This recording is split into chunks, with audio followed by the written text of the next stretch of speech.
Welcome to From the Woodshed, where we talk about all things Maine cabins, and all things Maine related. Coming to you from the Kennebec Cabin Company, home of the Maine Cabin Masters in Manchester, Maine. Open year-round, stopping for live music, delicious food, and cold beverages before or after your visit to our retail location. From the Woodshed is brought to you by NELMA, Northeast Lumber Manufacturing Association. See the stamp, trust the quality. And Hammond Lumber, our building materials supplier. We're wicked excited to get started, so let's head on in.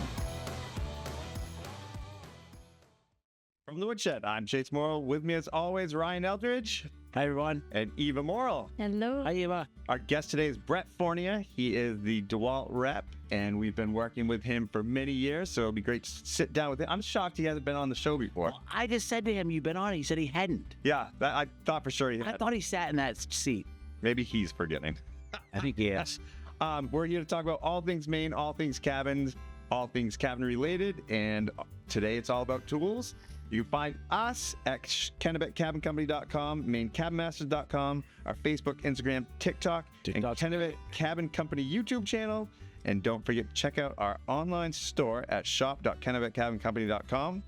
We always want to thank our sponsors, Hammond Lumber Company, the official building material supplier of Kennebec Cabin Company, and NELMA, Northeast Lumber Manufacturing Association. You inspired me.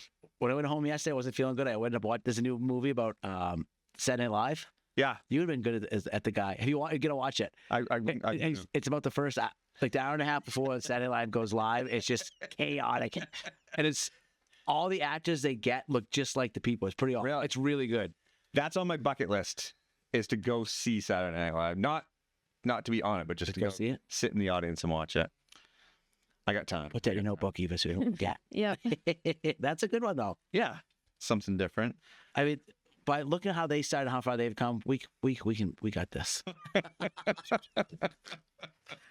Go. Why is it so cold this year? I don't know. It's like brutal. Yeah, it's not good. It's been a bad week for me with the cold weather. What's happening to you? Your dad does not take his personal problems to work though, because he's always happy. That's good. I went out to get my tractor running, and I had a flat tire. Yeah. So big deal. Went back, got the tire fixed, put it on the tractor, all excited. Went out, started pushing brush around, trying to get it all piled up, and it was cold.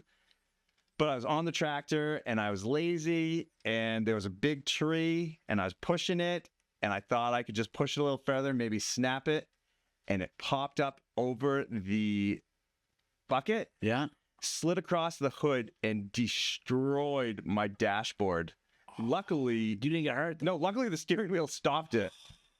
But I mean, shattered the frame, the dashboard, everything. And I'm like, son of a... It's just plastic. Just plastic. Luckily, I was able to there's a solenoid with I was able to get it running again and at least get it back to my barn. I know you're feeling it. The worst part of that is when you just, why didn't I just get off the... I had my chainsaw. Yeah, I could have just jumped off, lopped it off, but... Been there many times. Yeah, and then today, I was moving some lumber around down back at my place, sliding a board out and slid it and smashed right into one of my rear lights.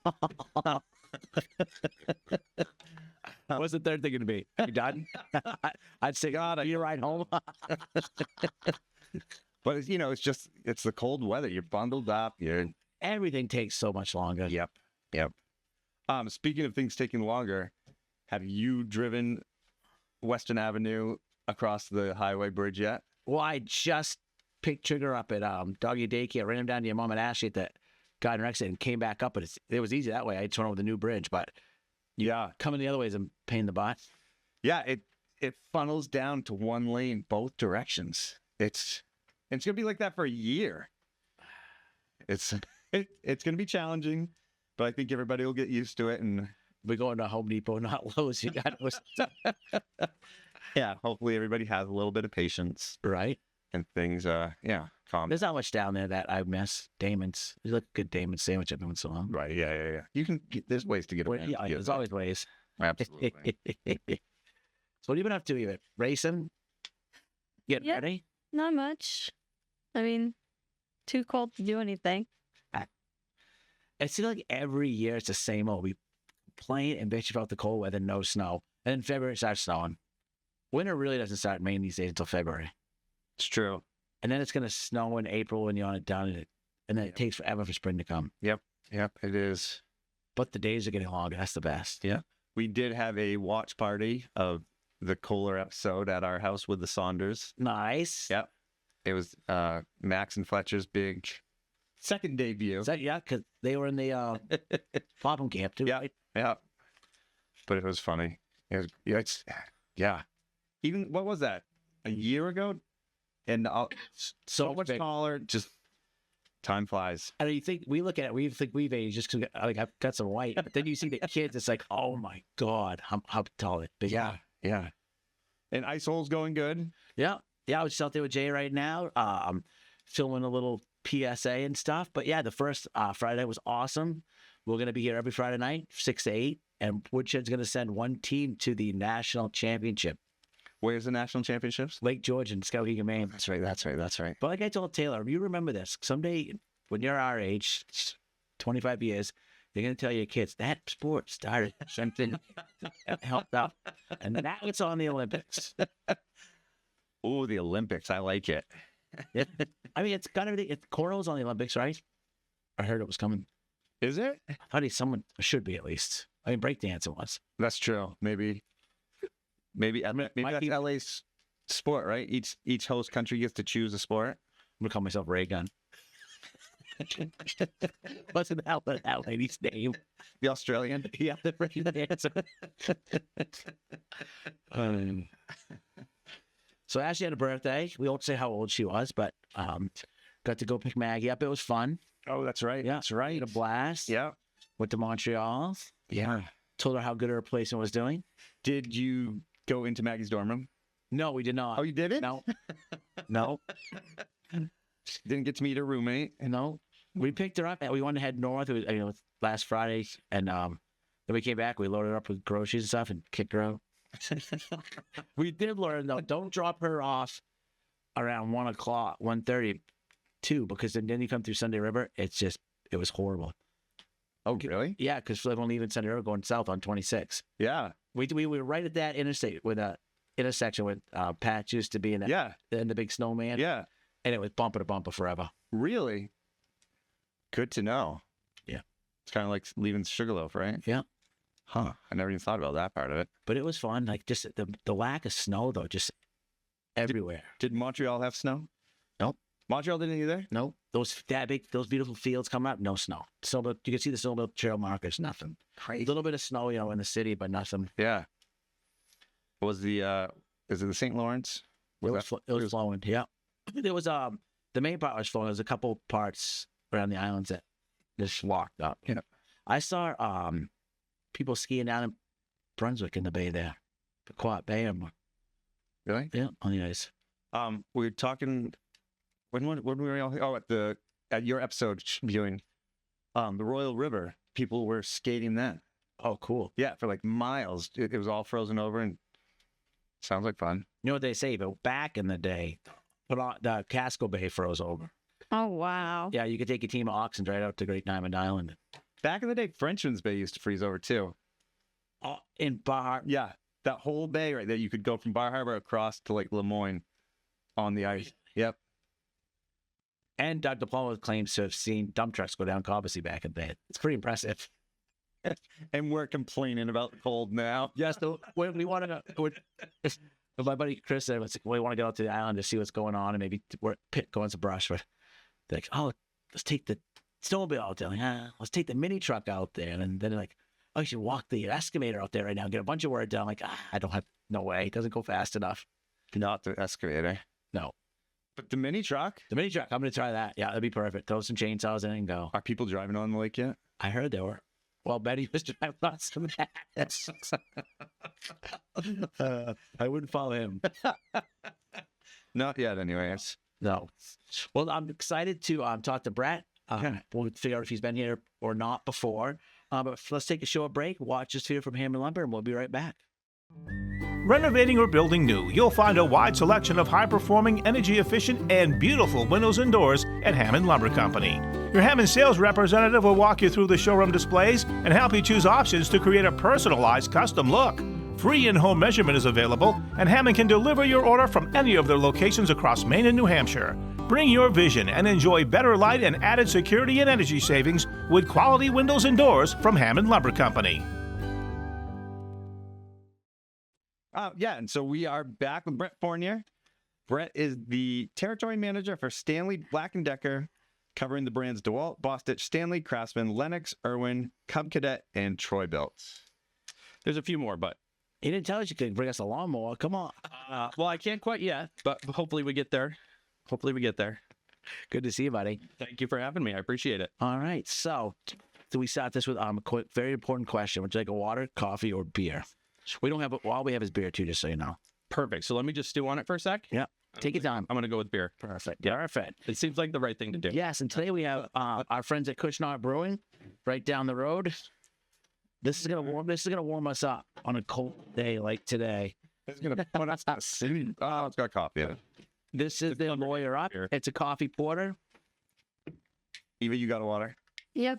Perfect. And there's Stanley. 7.2%.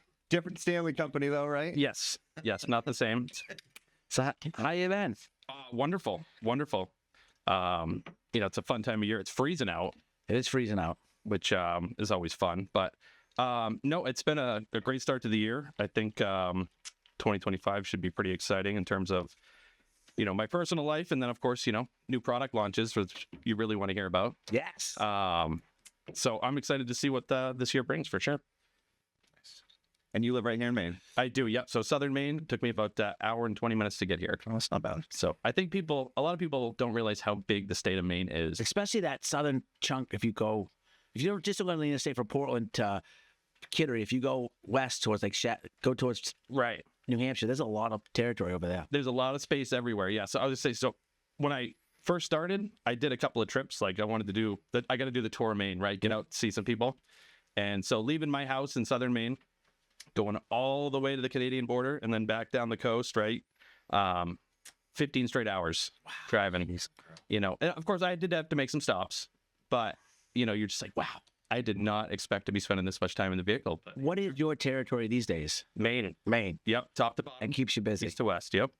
It does. It does. Now, how did our relationship start? Who was courting who? I don't remember. I remember this picture you just brought is funny because we said your name earlier. I remember that. If you could see, that was when our worldwide headquarters was in Hollywood, on top of the hill, huh? Correct. You guys made me cart 150 pounds worth of tools. I think up 4 flights of stairs. Yeah. To the attic. Yeah. More or less. Remember we sat on the second floor. We got kicked out to the attic. No elevator. Yeah. No problem, guys. I got it. This is amazing. Think about that. We've gone for that. Think now we have, 4 or 5 trailers full. Oh, yes. We couldn't have got here without DeWalt behind us. Yeah. And I would say that I think we courted each other a little bit. Yeah. I definitely reached out first. I remember I was watching the show for the first time with my wife. I was like, they had some Bostitch nailers, which you guys still use and love. Yeah. And I was like, you know what? I got to reach out to these guys. They're from Maine. Let's see what's going on. And, it was great. I mean, you reached out personally. I sent an email to what I thought was a generic inbox. And, and probably like 10 o'clock at night. And I think at 10:45 that night, you said, we'd love to meet. Let's come. Let's talk. Let's set something up. So it was great. I mean, those early days were awesome. You know what I mean? You guys were gung-ho, like, let's do some demos. What are we getting into? And I just started laughing about it because I wanted to find that photo specifically because there's some older. Awesome. I'd say it's older. That's only 2017. There's some product in there that Chase was just like, oh, I don't know about this being cordless. Everything. I questioned it all. But you still do. Yes. When you invited me on here, I was like, well, let me do a little bit of homework. Some last episodes. You had nice. The gentleman from Ben Moore on. Yeah. And you're talking about your cordless sprayer that runs wall batteries. What's the first thing Chase says? He goes, Hey. I wasn't real sure about the technology. Like battery operated. I don't know. Growing up, To be fair. growing up as we did, we were on the edge. I mean, I remember starting out without electric drills, Yeah. And the technology just comes so far. And in the last 10 years, it's just unbelievable. I mean, the things you're seeing. Yeah, You're seeing jackhammers and lawnmowers, and I would say, I mean, new product development, lifeblood of the company. You know, that's the bread and butter. And I think that it's safe to say that we are in an endless pursuit of a cordless job site. You know, that's the end game, to make everything that you need without a cord. So you've seen a lot of compounded technology over the last 10 years to get us there, you know, so it's an exciting time to be a part of it, I think. I mean, the battery technology is just like the amp hours and stuff. Well, it's true. Part of my problem, though, is, you know, as the show's got more successful, I'm not on the job site as much. You know, we're doing more stuff and trying to feed all the crews. And so I hold some of these batteries. I'm like, oh my God, you got to work out to hold some of these things. Like, well, we always make batteries in mind, thinking about Brad. What can he hold? How's it big enough for him? We were on the job the other day, Phil, and he put that, like, the 60 amp of that huge one. He's got the 15 amp hour. He put that on a drill. One of the tiniest kids we had grabbed it. It was like, well, Brad found out that Chase got his hands on a 15 amp hour battery for his table. So He mad. oh yeah. Oh, well, You know, he mad about that. so I was at that event. I was at an event and I see him through the crowd, right? Locking eyes, beelining it for me, like, hey, give me one of those batteries. I need one. Chase doesn't need that. What does he need that for? And I'm just like, hey man, we'll work it out. You know, it's all good. It's all good. So he ended up getting one. He's super happy about it. But you know, that's obviously the largest capacity battery that we make. But you know, cordless table saw, you know, something stationary is ideal for it. You don't want to lift that all day, but you could if you wanted to, right? So it's nice to have that versatility for sure. it's, I mean, when we first started, you were just getting into cordless chop saws and table saws and stuff like that. Yep. And now it's, you know, worm drive saws, you name it. Yeah, everything. So I'm not a huge social media guy, but do you see the posts that go out about like the world of concrete? Oh yeah, the drive. Yeah, like the stuff that they unveil at the World of Concrete is unbelievable. Like that's where you get a good glimpse of, you know, some high powered, heavy duty commercial battery operated equipment. You know, I'm more residential construction, yeah. So I'm not bringing out 45-pound jackhammers or, you know, concrete demolition hammers. You know, unless you call because you get a chimney to take down, and then we'll figure out how we're going to get one. But you know, we live in the smaller, more compact world. We want lots of power, but we want it compact and small and lived it all day. So it's just crazy to see the balance between both of them. It's wild. My favorite YouTube videos are when they take two drills, lock them together. What do they do? They take two drills, two drivers, lock them together, and then turn them on, and they go nuts, and you can't stop them, and it just goes until one of them gets destroyed. One of them will break eventually. Yeah. Yep. I feel so bad for the drills. Well, somebody's got so much time on his hands, right? Just putting that all together, you know. So good for them. Someone's got too much time on their hands watching it. So what's new and cutting edge these days? Like, what do you? So I did bring a few samples. Actually, just, you know, like I said, we focus on residential construction. So our two newest 1/4-inch impacts on the market I brought in here. I wanted to sit them down so they weren't blocking everyone's face, but kind of both ends of the spectrum here. The one Chase is holding, this is our quiet hydraulic impact driver. So it's really small front to back, right? 4 inches front to back, but it's 50% quieter than a standard impact. Oh yeah. So you can hear it good there, but when you're utilizing it, when you're driving something, right, like structural screw, something like that, and it's really working, the noise level is 50% less. So like impact. Correct. It's way quieter. Quiet. Do I have any GRK screw? I don't have any. And if your headlights go out, you can just tape that in front. You'll be fine. Yeah. So 9 LEDs, right, substantially brighter. I was just showing the guys downstairs because they were sitting out on the table, and they love the LED lights. There's a 20-minute work light mode. So if you just want to, really? Yeah, if you just want to shovel as a flashlight, you just slide it over. We get all these fancy tools. We don't even know half the stuff they do. So this 1/4-inch impact is on the other end of the spectrum, right? So this is our most powerful 1/4-inch impact, 2,500 inch-pounds of torque. Wow. And look how small that is. Right. So front to back, it's still less than 5 inches. It's 2.5 pounds without a battery. So super lightweight, super powerful. I think it's something like 4,500 impacts per minute, which it's a lot of damage. So one thing I really thought was most impressive is, regardless of what battery you have, you know, because when you get down the end of the day, sometimes you have different batteries, but the weights always seems to be distributed correctly. Yeah, and there's one thing I've learned over the years with DeWalt as a company, we spend a lot of time on product development, including ergonomics, right? That's a big one. We want it to feel comfortable in everybody's hand, and that's going to include the variety of batteries you can put on there. So some of them are going to be really light, some of them could be really heavy, but you want to feel that nice balance, and regardless of what the tool is. So, do you know, like, are these drivers designed to be more balanced with a smaller battery? I can't specifically say that, not to my knowledge. I just think you want it to feel not tossing. We got one of our guys, an older gentleman, who insists on using like those tiny batteries on it. Yeah, so I met him at the Woodworkers Festival. Yeah. He told me all the reasons he wants the compact batteries. We got him set up with an RD. We won't tell anyone his name's Benny. That's right. That's right. Benny was actually just downstairs, and he thought this one was pretty heavy too. And I said, "Well, this is 4 of your battery, so we'll just keep you in the." Well, then I was like, I was like, is it real or is it just him? Our employees are pretty smart. They probably saw it. They're all gonna be down when Brent gets out. You better lock your truck. I told him it was all in yours. Your tires will still be on your truck. That's nice. I appreciate that. I was like, you know what? I'm in Manchester, which, by the way, I mean downtown Manchester here, hopping. Oh yeah, took me forever to get through. Obviously some construction, but I'm just like, man, come on, they got more stoplights than I've ever seen before. What'd you get through the marijuana mile? It's that's exactly what to call it, isn't it? Yeah, a lot of recreational use going on down the street. Yeah, that's funny. I said the first guy to sell a cheeseburger in this town is going to be a millionaire. So I think he did. I don't know, not there yet. So we'll see. Maybe someday.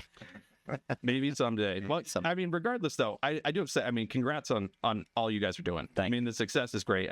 You guys are incredible. Super humble, super fun to be around. I would say that. I think we're still having fun too these days, and that's what makes it easy to do, right? Like you don't ever seem like you're trying too hard, which is a good thing, right? It's coming naturally. Nobody's ever accused us of it. That's a great compliment. But you know what I mean. Obviously, you put in a lot of work at the start. Now you have to maintain, which makes sense. You have a lot of that work-life balance, the Italian way, right? Was it La Dolce Vita? Okay, I can respect that. I'm still a little upset I wasn't called in to consult on that. Well, if we have our way, we're going to go back over someday. So we gave you a window. I know, but I needed a formal invite so I could pass that. Gotcha. So I was just thinking about, all the stuff we've gotten from you over the years and how amazing, like, having, like, the small, like, we get to a point in the job and having the small 7-inch that cordless chop saw. Yeah. And the little tiny cordless table saw for doing trim, and the guns. The guns are just so much better than it. Getting hoses out and getting compressors out. And don't get me wrong, there's times when like you want to be air hosed up if you're cranking. Yeah. But there's so many times where we're just we're gonna get there for an hour or two and do this and do that, and they've saved us a lot of time, a lot of aggravation. 100%, and that's really what it's all about. I think is that time factor, right? Setting up, tearing down, dealing with maybe your generator's busted, So now what? We're just gonna leave the job site until we figure out what to go. So there's a lot of uses for it that are super beneficial like that. And then on top of that, as much as everyone loves punch list items after the fact, right? To go back in, not have to worry about setting up a compressor on somebody's new finished hardwood floor or drag hoses across it. It's very beneficial to go battery operated these days. So I've got another technical question. Okay. Your battery powered framing guns. Mm-hmm.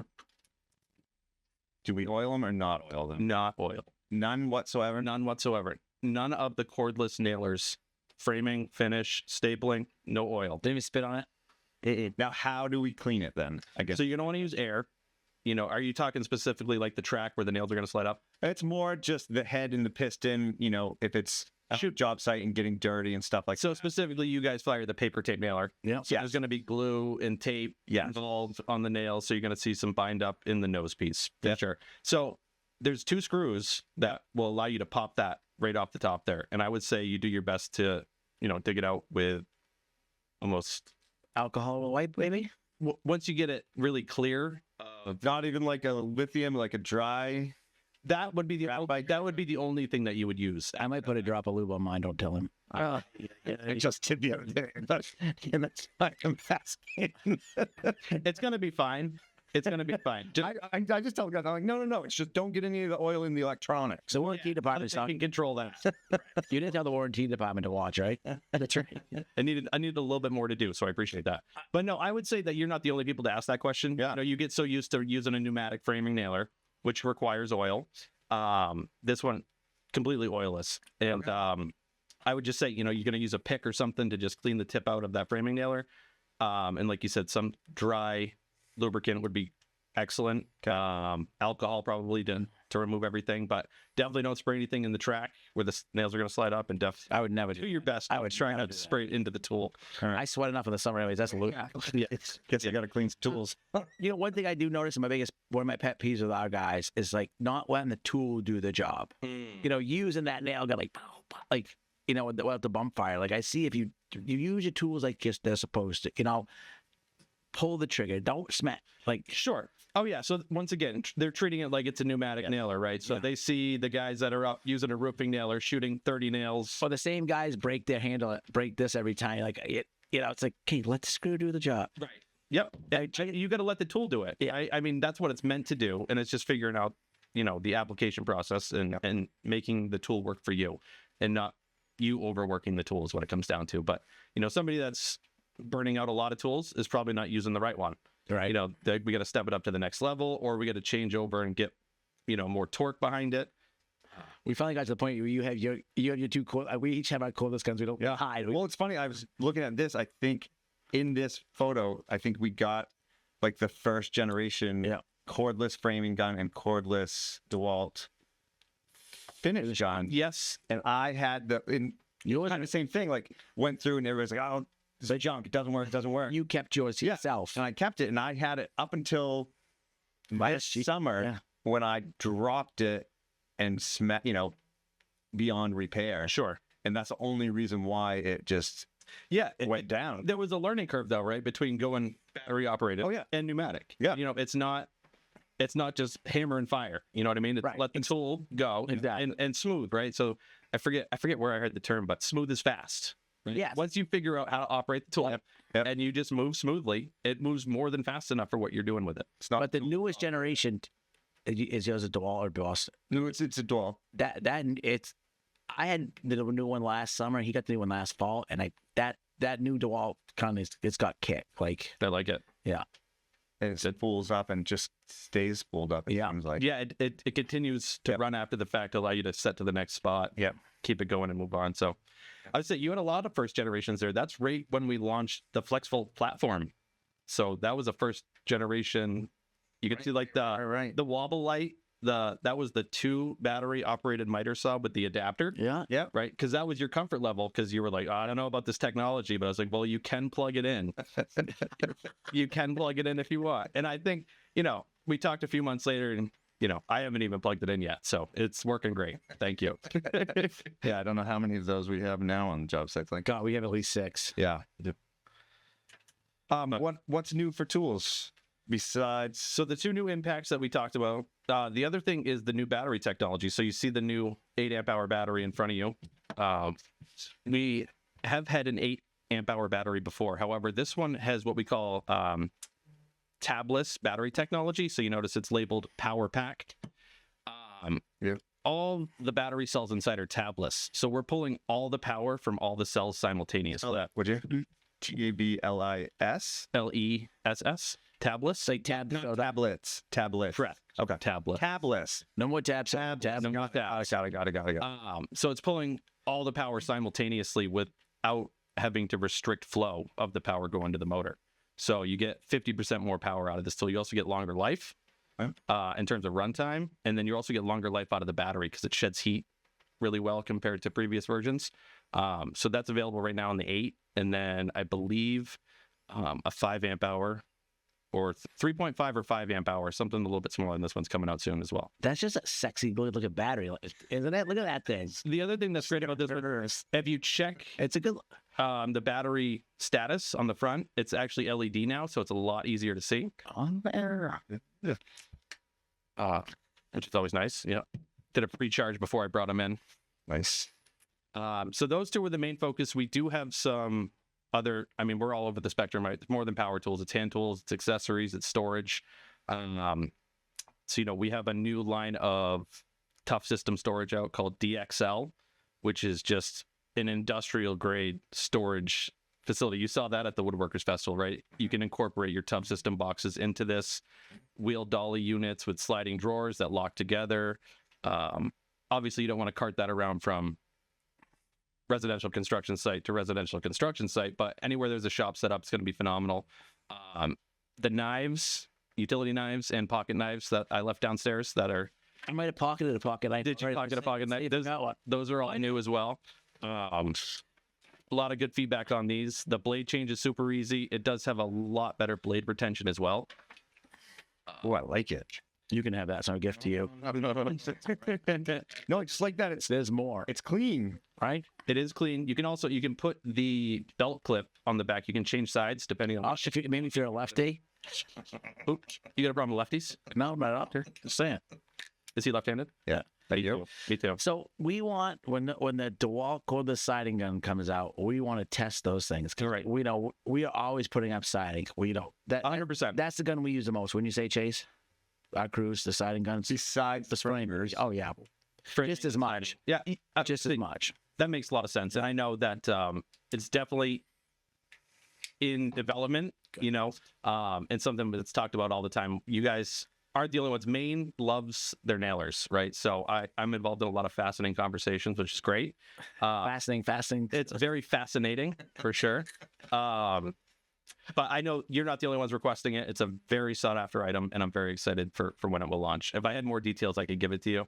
I don't have... I feel like if you guys can do a cordless roofing gun, you can do anything. Agreed. Have you tried the cordless roofing gun? Oh, you let us... Didn't you have one for a sec? Yeah. I did. So I almost snipped those photos to bring in you guys too, but I let Ashley shoot the pin nailer and the roofing nailer at one of the contractor shows. Yeah. Nice. Yes. The pin nailer is that little shoots without a... Is that what Benny has? The little Brad. Yes. Yeah. Like the little micro bit. Yeah. The 23 gauge. Yeah. Yes. Not like doing upholstery or like fine woodworking or drawers or something. Yeah. You get like some decorative trim, decorative molding. You don't want to see. You wouldn't even see that thing in Brad's hand. Correct. Oh yeah. You just be a splinter. Next. I was gonna say. So, what is your favorite tool? I mean, are we talking cordless? Yes. We're certainly not talking cord. I mean, I think the most useful. I think we all agree the most amazing cordless tool in general is the multi-tool. Like, how did you get by without the multi-tool before? Agreed. The plunge cuts. I mean, you're really good with the saws on. It saves. Oh yeah, that tool saves so much time. Yeah. The cuts you can't do any of those cuts with something else without that. It's funny how much you rely on it now without having to beforehand, right? Yeah, just convenience factor, which is great. Yeah. That makes a lot of sense. What do you guys call it again? The Wawa. The Wawa. The Wawa. You're the only ones I hear call it that. I hear the zip tool. Oh, yeah. Wawa. Zip, fuzz, buzz. It does seem to always have two sound bites. Yeah, that's exactly how it sounds. I have to say the impact. Yeah. Like, game changer, right? Over the years. Oh, yeah. How people survived without it for that long. And we go through GRK big lags like crazy, and they'll drive those like. Yeah, and that's where you're gonna want to be. If we're talking structural screws, we're talking 5-6 inch screws bigger. That's gonna. Jedi has a half-inch driver. Yeah, yeah. That you don't even notice it. It's just it drive it right through this floor. And the cordless guns are just they're awesome. Makes sense. What about the inflator? Oh, I use that. That's what's right. Yes. We all have one of those in our truck. Yes, that's a good place for it. My dad steals mine. I ended up buying him one. Like those are that's one of the best tools you have. I think I gave my first practical dad gift, but it was to my sisters, which was a box, and it had a battery, a charger, and an inflator. Yeah. Like, you got to have this in your car. Yeah, it's what everyone needs. Oh. They do. Very true. Yeah, they do. All right, so I think Eva has a few fan questions for you. Wonderful. Okay, this first one kind of goes with what we just talked about, but what's the most frequently purchased item from the Maine Kennebec Cabin Company crew? Oh, that is a good question. I'm gonna have to say, so of late, because of all the new employees, I would say that the starter kit, like a combo kit situation, is probably where it's at right now, with a drill and an impact, and then typically a circular saw of some sort. Usually the 7 1/4, which is great. Over the years, I would say it's cordless nailer related, whether it's a finish or a framer. Everybody wants to make sure that they have them, and then they can never have enough batteries either. It's been interesting as we've gotten more successful. You know, we have 4 trailers roughly, and we get one kit on each of them. But a lot of the guys that are really getting into carpentry, they want their own stuff. You know, we have this young kid, Hunter. He has more tools than we do now. You know, I'm a big fan of Hunter. He's a wicked. No, but he's a good kid. He sees the potential. He's going to do amazing things. Yep. But he's investing in his future. You know, Yep. Big time. And like in a year to see how much he's invested in his tools. Yeah, and I told him, I mean, a young kid like that, I mean, we got to have them, right? I mean, there's a real shortage in the trades, which I will, once again, I'll take a second to plug my organization. I know this. In 2024, I believe we dedicated $30 million to the trades, which is amazing, right? And developing them in terms of Vogue schools or other programs, just outfitting them with the correct tools, whether it's students, programs, whatever it is. But yeah, $30 million to help grow the trades, which is awesome. That is awesome. I never thought about tools affecting like people getting in the trades, but the job site's not as scary as it was 50 years ago, you know? Think about being a young kid or a female wanting to get a job site and you had cords everywhere and there was no safety. Like now it's the tool, this technology. I think that should help getting younger people in, and you know, and women and everyone in general. Yes, agreed, 100%. And I think that the cordless aspect makes it great, right? Because you can just stuff all your tools in a bag, go home with it, not have to worry about it. Beforehand, it was wind up all the cords. Do I have all my stuff? You know, and it does get kind of cumbersome. So it does kind of streamline it. And then you kind of get a little bit of that work-life balance, as it were, with some of the batteries and tools, right? Because you have all your job site tools, but then you got your portable fan, you got your phone charger. I was gonna say I love my 2 portable fans when I go sleeping, camping out on the island. Correct. So that is the little thing that comes on to charge your phones is just amazing. Yes. I mean, I bring mine everywhere. I think I got one in my backpack. I got one in the truck just in case. You never have enough of those, but I would say both of my kids, right, in case we lose power, in their closet is a device to charge their iPad and a battery operated fan. Yeah. You're smart dad for sanity. Oh, I'm telling you, you got to have it. And because that's usually my alarm clock if the power ever goes out. It's one of my kids, you know, really right up in my face, waking me up, just like, hey, Dad, you know, just enough to scare me real well. Yeah. So you got to have those involved. But no, those are good tools. Eva, what's your most favorite power tool to use? All the drills in our house that when I walk by them, I just go boom, and then the light turns on and they make the noise. You see a trigger, you got to pull it. Yeah. Yep. You got to. Yep. What do you think? What do you think of this one? Oh, nice. That color looks good on you. It's pretty nice. It's not bad, right? I approve. Well, hopefully that answers the question. Absolutely. And this next one is from David Samuelson. Maine is a big state. How many miles a year do you put on your vehicle while traveling Maine and New Hampshire? Ooh, too many. I would say that I'm more tactical now, 10 years in. My first few years, I know that there was a couple of 45, 50,000 miles, which was a lot of driving. I only had one kid at the time, which made things a lot easier. But also, you got to get out and meet everybody. That's the only way to do it. I'd say as of recently over the years, it's probably come down to 15 to 20, somewhere in that range. So just a little bit more tactical, knowing where I need to go, planning a little bit better. Makes it a lot easier. Do you have a busy season?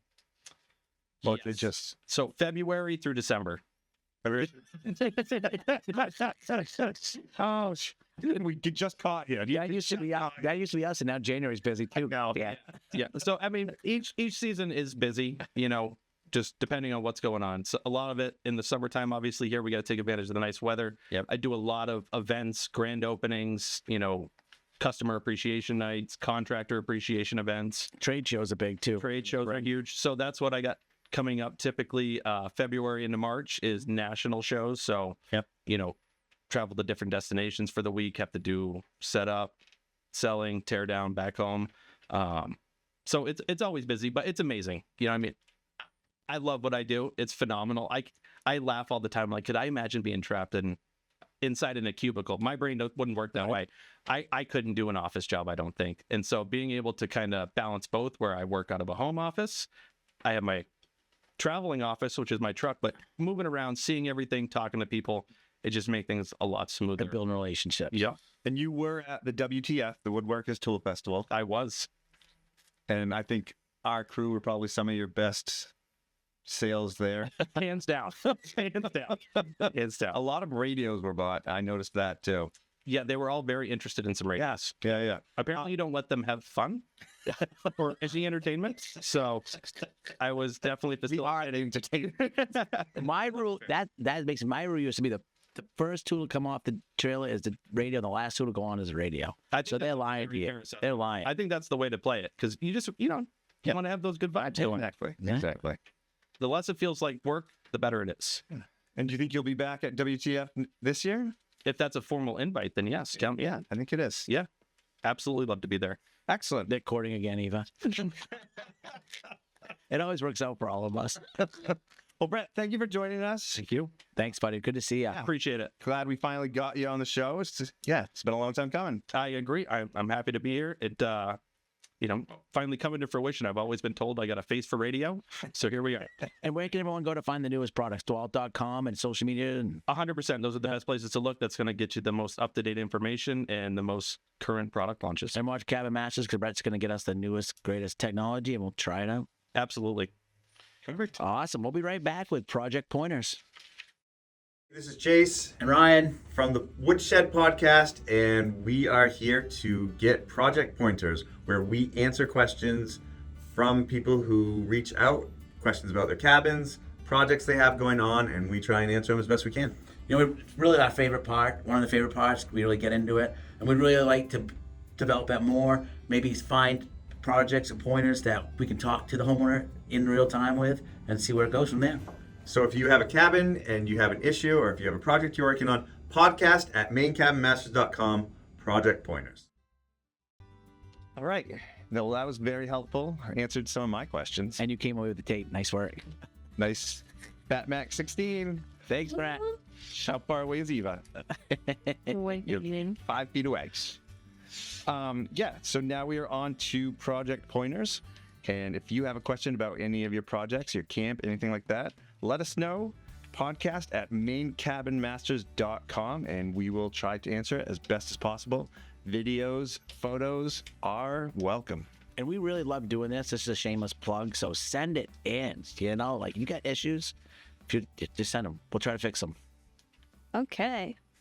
This first one's from Leslie and Glenn Tracy. We have 2 photos. Ooh, those are nice. We've built a cabin over the last 3 years in Bremen, Maine. We are almost done, except for the stairs, screened-in porch, doors, and transition up to the living space. We have a ramp on the front of our cabin. It was going to be temporary, but we all kind of like it. That said, what is the best way to add some stairs to possibly the side? We would love ideas. Oh, interesting question. That's so cool. Yeah. What a cool little camp. Bremen is down by Pemmicoid, right? Yeah. It's Something camp there. Biscay Lake, Biscay Pond. Yeah. We did one down there. And so in the photo, you can see that they definitely have a temporary ramp. It looks like a pretty rocky area. The ramp's been around too. Yeah. I would build you obviously want a landing, like a 4x4 landing, right? Right outside the door. And then have your ramp come right at you, put some steps. Yeah, it says it's going to have a screened-in porch. Oh. Well, that's even easier, right?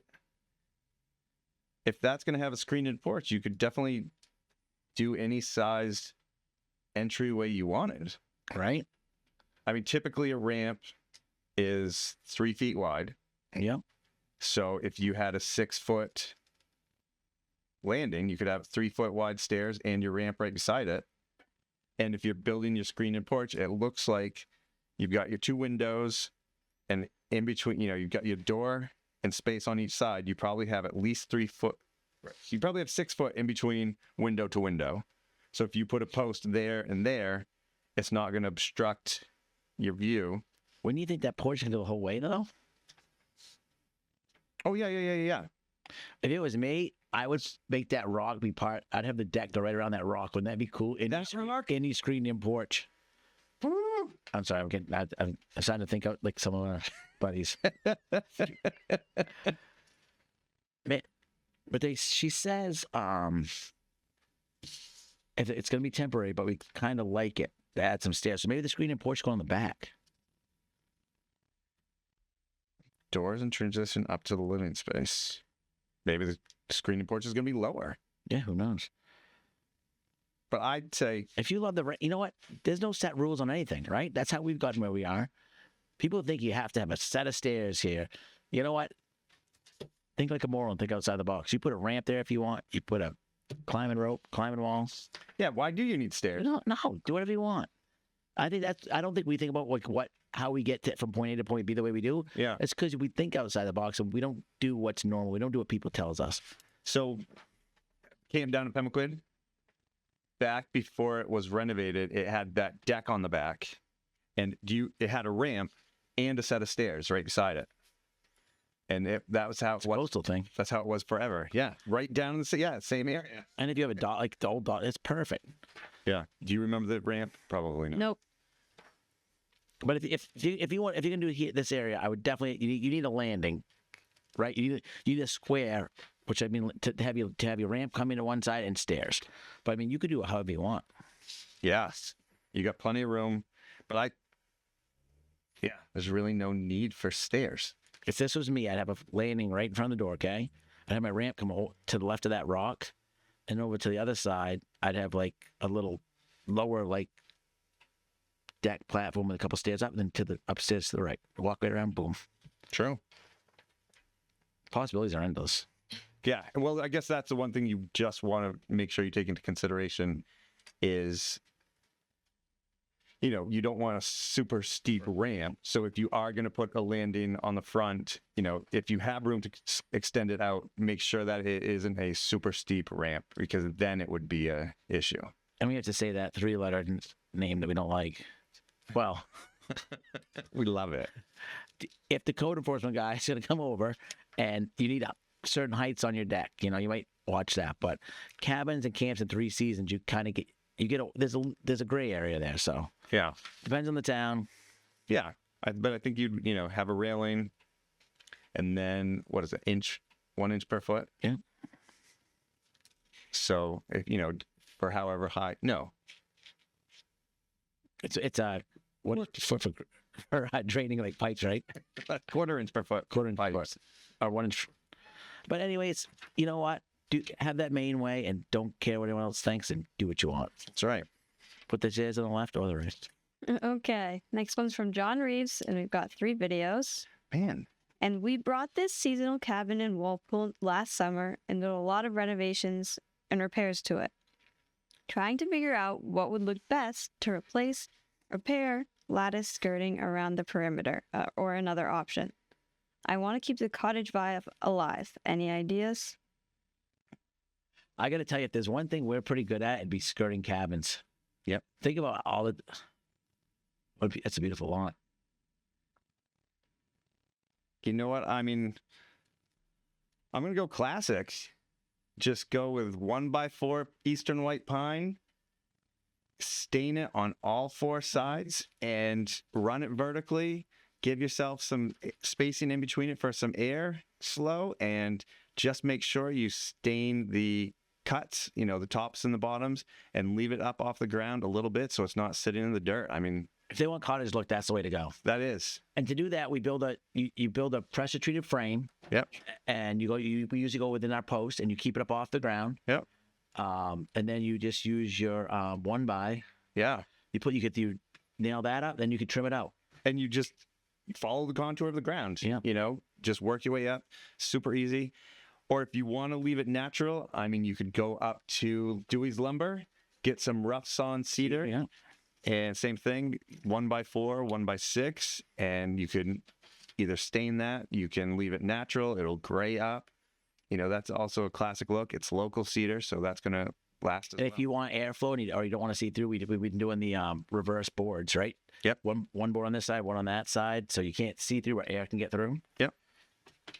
Yeah, I think that's really the way to go. And the same thing, if you did want to close in underneath, you could put plywood and then, almost do a false wall, either paint it or stain it dark, and then do the lattice, the 1x4 in front of that. We've done that before. Yep. If you want a bulletproof, we use metal roofing and got it right. I mean that's if you want a critter-proof, bulletproof. Yes. That it doesn't have the cottage look. Yeah, and then you can get funky if you want. You could, I think, was it Cuba Island? Yeah, you should cut Right. lines. It almost looked like teeth because you could cut just angles on top and bottom. Just you can make it look like diamonds. Quit trees and that. A simple way just to give it a look. But don't go buy sheets of lattice. No. 1x4 is, again, number 4, 1x4. But if anyone out there wants sheets of plastic lattice, we'll give you a heck of a deal. We have hundreds of them. We'll donate some to a good cause. Yep. Excellent. Yeah, good luck with the project. And I think, again, use local, real eastern white pine, local woods as much as possible. Yeah. And I think moving forward, we want to hear back from people after they've done something, right? We want to see. Sure. Yeah, like, what have you guys done? So after you take our advice, don't take our advice, tell us what you did. Leslie and Glenn, once you get that ramp on, let us know how it looks. Send some more photos. And John, good luck with your skirting. Yeah. Keep them coming. That's it. Yeah. We're on to the next amazing segment. All right. Where are we going this time? Okay. Some fan questions. This first one is from Matt Wallace. Do you get nervous anymore? About what? This next one is from Matt Lawless. If the cabin is less than 100 feet from the shoreline, can you have a basement poured to replace a post and beam foundation? It's on a slope and would be a walk-in basement. Does that count against the 30% expansion that is allowed? I'll take this one. You definitely are taking this one. Matt, good question. I'm an expert in this area, believe it or not. So, all joking aside, the cabin my brother has, the episode that we grew up in, is just the exact same thing as this. It's right on the shoreline, and we went back and forth on what's the right thing to do. So I do know that if you have your existing cabin within the 100-foot shoreline, if you only increase the area by 3 feet or less, it does not go against your square footage or your 30%. So we had 5 feet in the front of that cabin, which went back. It was where we put kayak stuff. So we could make that an 8-foot high wall and put a full basement under it. The biggest thing to do is, do a permit by rules through the DEP. And one thing I did find out that town rule does supersede.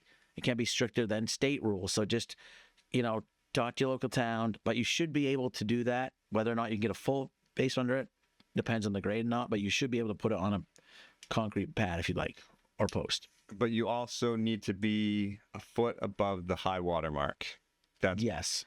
So depending on where that elevation puts you, you've got to be a foot above the high water mark, which I think, with the FEMA flood maps, you can find that information.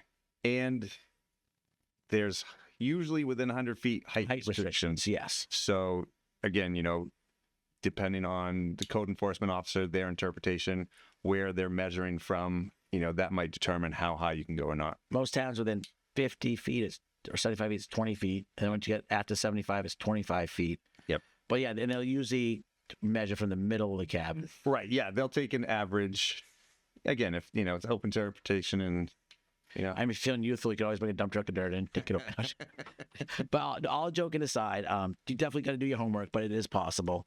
And one thing we found is, a lot of times you go to town or planning board, it's a yes or no answer. You need to figure out how to get from point A to point B. They're so busy, they don't give you those tools. So look into it and do your homework. Yeah. And good luck. All right. Next one is from Terry Metchler. How many of you went to college, and what was your major? Wondering if you learned on your own or went to school for it. If you didn't, how did you learn? Most of us went to college. Yeah.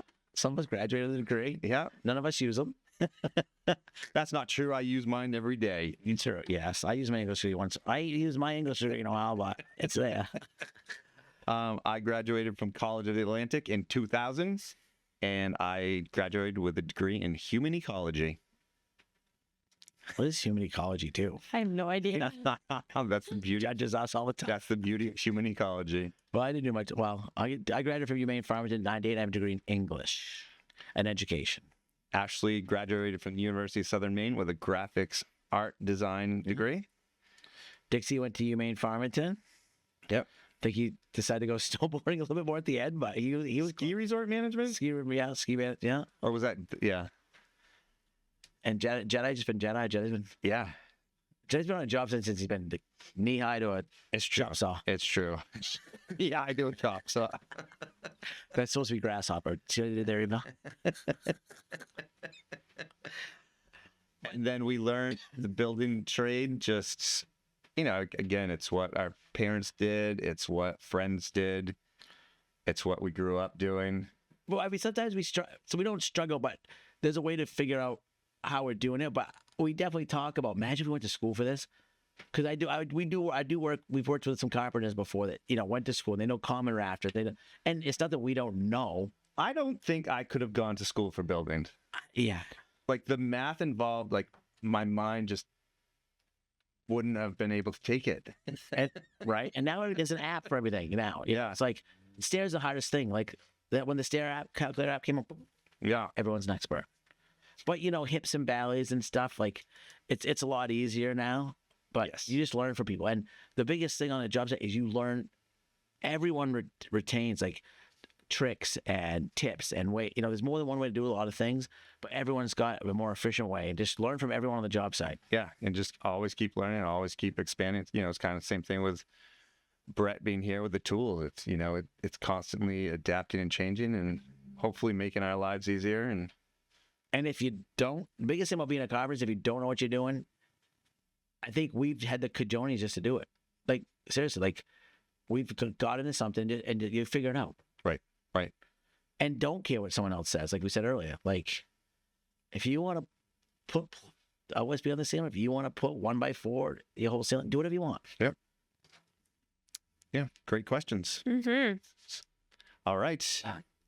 And now our segment, From the Archives. We need All right. some creepy sound, like From the Archives. And you smell like dust and stuff, like Yeah. books. So this is all from visitors that come in our headquarters in Manchester, Maine, right? Yep, They stop sign the in, books. sign the books, leave a little note, and, we'll bring in some fan mail as well. Well, I don't know if everyone knows, like, all camps and most camps in Maine have a book, Yes. right? Or ski lodges, like, every place, even if it's around there, you have a book, and it's so cool to come in, like, Yeah, Go through and that. people do stop in from all over the country, all over the world. So what do we got today, Eva? All right. This is from the Anglid family. We love your show and cannot believe how good all the cabins come out. All the way from Weymouth?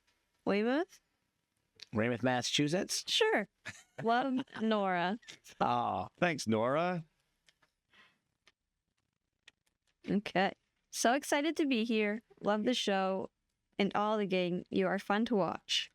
Les and Diane Cartier from Guilford, New Hampshire. Guilford. That's not too I far, drove through Guilford the other day. right? Oh. So how many of those in a day you think? Like, I bet in July, like, we go through books like crazy. Yeah, And right now we're in July and we've been in July for a while. January probably takes up half a page. A little slower in Maine in January. I think we've been on a lobster bake. Oh, sure. Mm-hmm. And lobster bait dates are probably going to drop pretty soon, I think. Yep. Right? Yeah, so keep your ears and eyes tuned. They probably will drop before this airs, but because there's a little weird thing going on. Yeah, we never know what time it is, what season we're in, what day it is.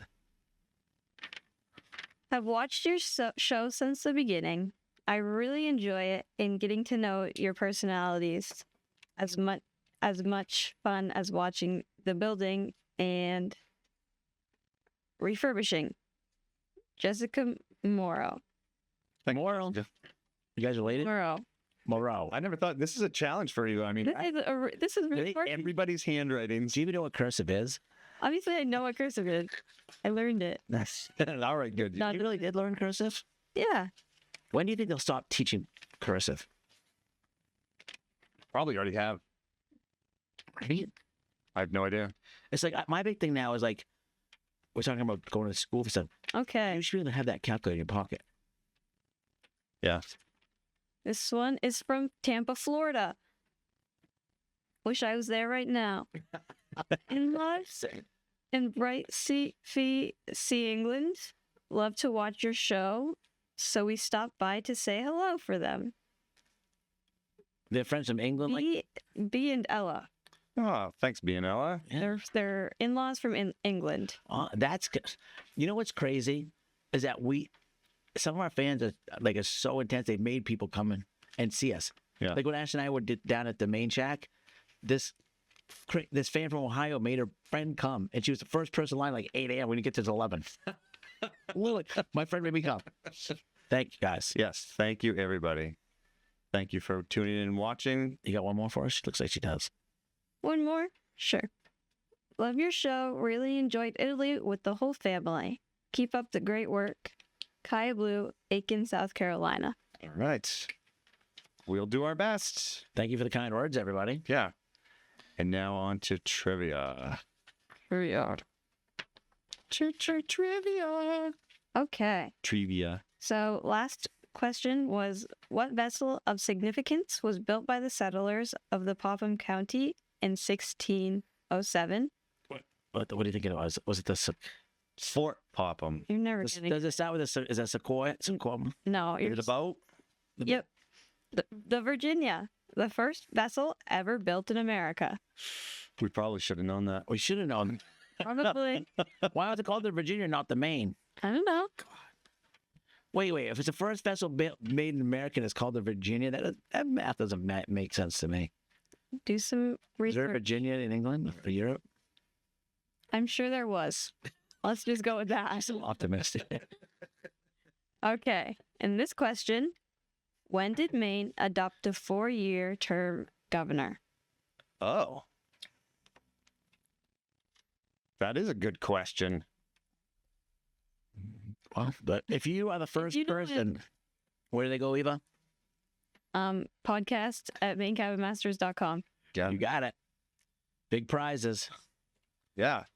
Well, thank you again to Brent for joining us today. Thank you to our sponsors, Hammond Lumber Company, Nelma. Thank you, Ryan. Thank you, Eva. And From the Woodshed, we'll be talking to you. From the Woodshed is brought to you by Nelma, Northeast Lumber Manufacturing Association. See the stamp, trust the quality. And Hammond Lumber, our building materials supplier.